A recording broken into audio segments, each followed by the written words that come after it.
Nos encontramos en el siglo XXI, la máxima era del progreso, rodeados de tecnologías nunca antes vistas. Y uno de los temas más relevantes de la actualidad, la inteligencia artificial. A pesar de que esta tecnología lleva existiendo ya varios años, es reciente el impacto mediático que ha tenido, llevando más de uno a acercarse, sin saberlo, a la filosofía, al plantearse preguntas existenciales. Una de las más comunes es si en algún momento será imperceptible el interactuar con una inteligencia artificial a hacerlo con un ser humano, lo que nos lleva a preguntarnos qué es lo que hace al ser humano, pues ser humano. Otro de los cuestionamientos comunes es si en algún momento la inteligencia artificial logrará reemplazarnos por completo en nuestras actividades, por ejemplo, en el arte. Y eso pues nos lleva al cuestionamiento de qué es el arte, por qué el arte es propio del ser humano y cuál es la diferencia entre, por ejemplo, la melodía que compone un músico a la melodía del canto de los pájaros. ¿Por qué uno sí se considera arte y el otro no? Esos son los dos temas centrales que vamos a hablar en el video, pero antes mi compañera Zoe nos dará una introducción y nos contextualizará de qué es el pensamiento filosófico y cómo se lleva a cabo. Cabe aclarar que esto no solo es un recorrido teórico, sino una invitación a que podamos transformar nuestro modo de ver el mundo. Con lo dicho anteriormente, les pido que por favor imaginemos por un instante que cada pensamiento es una chispa en la vastedad del universo, una luz que desgarra la oscuridad del conformismo y nos invita a cuestionarnos. Así es como comienza la travesía de pensar sobre algo, pero muy fuerte. No basta con vivir, es importante interrogar la realidad. Es por ello que en este viaje nos quitamos de todas las ataduras impuestas por la costumbre y nos aventuramos a descubrir que la verdadera libertad está en la capacidad de cuestionar y de dudar. Bueno, y ustedes se preguntarán, ¿cuáles son los principales pilares al momento de hacer filosofía? Bueno, estos son la admiración, que es la capacidad de sorprenderse y conmoverse por todo lo cotidiano. Puede decirse que este es un motor fundamental, principal, en la búsqueda del conocimiento.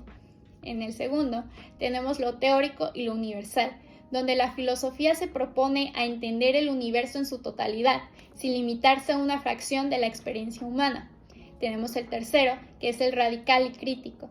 Se atreve a desmenuzar hasta el último detalle que se da por sentado o por hecho, cuestionando incluso hasta las verdades más arraigadas.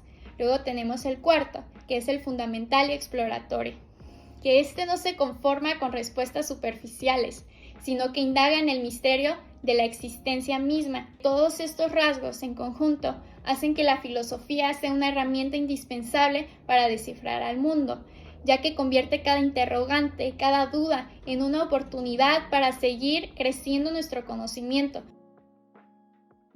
Volvamos a la evolución del pensamiento, porque ¿cómo es posible que hayamos pasado de una visión mítica a una filosofía basada en la razón y el cuestionamiento? La creencia de las ideas sobrenaturales y sobre los distintos dioses fue hecha para dar una explicación a lo que no se le podía dar una explicación en ese entonces, pero con esa sed de conocimiento, al quedarse con un pensamiento, por así decirlo, incoherente, sin sentido, es como se fue dando paso a la siguiente gran etapa de conocimiento, y es así que se dio paso a la filosofía. Filosofamos para entender todo, para saciar la sed de conocimiento ya mencionada anteriormente. La búsqueda se manifiesta en la historia de todo el pensamiento humano, donde cada avance, por más mínimo que haya sido, nos ayuda a entender más y más y más. La capacidad de la mente para percibir al mundo se establece como la primera herramienta de la búsqueda de la verdad. Sin embargo, también hay que saber diferenciar que nuestra propia percepción no es lo mismo que la realidad. Al haber miles, millones de seres, cada uno con formas de ver distintas, perspectivas distintas, pensamientos distintos, pues nos llegamos a preguntar, pues entonces, ¿cuál es la correcta? Es ahí donde podemos hacer uso de la filosofía, porque esta no se basa en opiniones basadas en experiencias, sino en un saber crítico y universal. La búsqueda de la verdad no es un destino final, sino un viaje en donde cada experiencia, cada percepción y cada reflexión se convierten en una pieza del rompecabezas del conocimiento. Es cuestionar tus propios pensamientos, emociones, Es cuando dejas de escuchar al mundo y decides verlo por ti mismo. Quizás da miedo, quizás sea peligroso, quizás está lleno de incertidumbre, de dudas, pero es un terreno desconocido que vale la pena averiguar, conocer. Es ese momento en el que dices, ¿y si todo lo que creo saber en realidad es una simple visión de la verdad? Y aunque sea incómodo, aunque dé miedo, hay que enfrentarse a nuevas ideas. Al final vale la pena descubrir cómo son las cosas de verdad. Pero aquí hay una paradoja, porque cuando una persona logra salir de la caverna, ver la luz, dejar que esa luz lo transforme, que lo penetre, y vuelve para compartir lo que ha visto, lo que ha aprendido, suele ser recibido con desconfianza, con un tono burlesco, ya que la sociedad teme a lo desconocido y rechaza a quienes desafían las ideas o creencias ya establecidas. El sol no solo da claridad, también exige valentía y mucha, porque aún con la incomprensión está el compromiso con la verdad. El día de hoy enfrentamos un nuevo tipo de caverna, la inteligencia artificial, porque esta tecnología promete luz, rapidez, conocimiento y respuestas inmediatas. Pero ¿qué tipo de luz es aquella que no te exige esfuerzo? Salir al sol es una elección, es decidir entre el confort de las sombras, de lo que ya se te da, y saber escoger la incomodidad de la verdad. El verdadero desafío es poder llegar a convivir con la tecnología sin perder tu propia capacidad de reflexionar, porque solo quien tiene el valor de cuestionarse todo, de dudar todo, de investigar, de seguir imaginando, incluso en sus propias certezas, puede decir que está verdaderamente despierto, porque la libertad no es un regalo, es una conquista, y el sol, aunque queme, pues siempre será el camino hacia ella.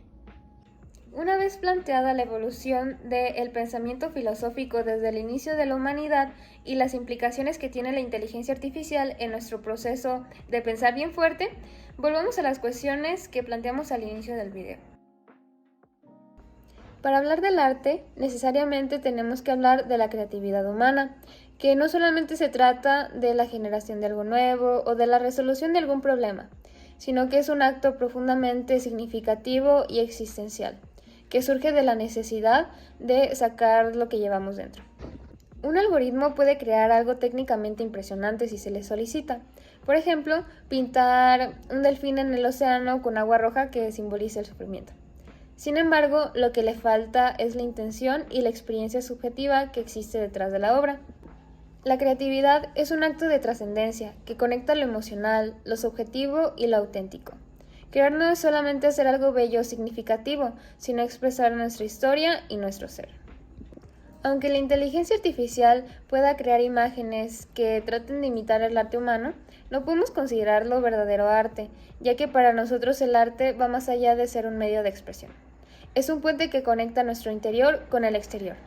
Y retomando el ejemplo del pájaro, de por qué el canto de un pájaro no se considera arte y la pieza musical creada por un músico sí lo es en esencia por la intención que va detrás de ella. Nada de la naturaleza, por más bonito que sea, como lo es un amanecer, el mismo canto de las aves se puede considerar arte, ya que como lo mencionamos anteriormente, el arte no tiene que ser únicamente bello, sino tener una intención.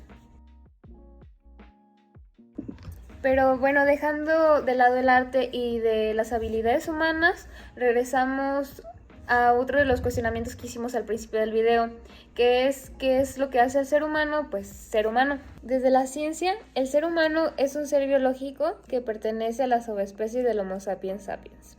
Su definición lo describe como un animal racional. Podemos limitarnos solamente a la definición de ser un animal racional, siendo que también nosotros tenemos una parte sentimental y primitiva. ¿Y qué pasa con aquellos que nacen con algún problema que les impide hacer uso de sus facultades mentales? ¿O qué pasa con aquellas personas que a lo largo de su vida sufren algún accidente que los hace perder la capacidad de valerse por sí mismos? Es que dejaron de ser humanos simplemente porque perdieron la capacidad de razonar. A lo largo de la historia, grandes pensadores nos han dado su propia definición de un ser humano. Para muchos se compone de dos partes, el cuerpo y el alma, pero por ejemplo para Platón estos dos conceptos están por separado. El alma es el hombre y el cuerpo es el medio que usa para interactuar con el entorno, mientras que para Aristóteles uno depende del otro, ya que sin un cuerpo no puede existir alma y viceversa. De igual manera, mencionaba que no es posible ser plenamente humano si no se vive en sociedad. René Descartes, con su frase célebre "pienso, luego existo", resaltaba la importancia del pensamiento y la conciencia como elementos fundamentales del ser humano. Existe una definición que, aunque es simple, puede resultar significativa, que dice que el ser humano es aquel que es hijo de dos seres humanos. Si bien puede parecer paradójica o incompleta al definir un concepto con el mismo concepto, no deja de ser reveladora. Independientemente de sus facultades físicas, mentales o sociales, un ser humano mantiene su inherente humanidad por el simple hecho de su origen. Aunque llegue el día en el que la inteligencia artificial supere en tecnicismos a las habilidades humanas, las historias evolutivas de la máquina y del hombre siguen siendo incomparables.